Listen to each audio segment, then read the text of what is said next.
Hamka 50 tahun seorang ayah dan balitanya bernama Abid ditemukan tewas membusuk di rumah mereka di Kelurahan Tugu Selatan Koja. Penemuan mayat Hamka dan anaknya tersebut membuat heboh warga setempat.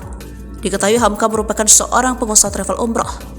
Hamka kini sudah dimakamkan pada Minggu 29 Oktober 2023 petang ini. Hamka dimakamkan satu liang dengan Abid Kusai Akma di TPU Semper, Cilincing, Jakarta Utara. Apa penyebab kematian Hamka?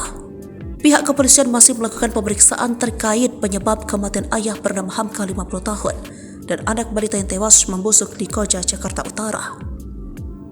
Kepala Rumah Sakit Polri Kramat Jati, Brigjen Haryanto mengatakan perlu dilakukan pemeriksaan dengan metode tertentu lantaran kondisi kedua jenazah sudah membusuk. Penyebab kematian masih kita periksa karena kondisi jenazah sudah membusuk, kata Haryanto saat dikonfirmasi pada Minggu 29 Oktober 2023. Menurut Haryanto, tim forensik di Rumah Sakit Polri Kramat Jati sudah melakukan pemeriksaan makroskopik terhadap masing-masing jenazah. Hasilnya diperlukan pemeriksaan lebih lanjut menggunakan dua metode tambahan. Dari pemeriksaan makroskopik perlu ditambah pemeriksaan histopatologi atau mikroskopik dan toksikologi, ucap dia. Sementara itu, Kasat Reskrim Polres Metro Jakarta Utara AKBP Iverson Manoso pada Sabtu 28 Oktober 2023 kemarin menyatakan pemeriksaan di Rumah Sakit Polri sekaligus dilakukan terhadap istri dan anak sulung Hamka yang masih hidup.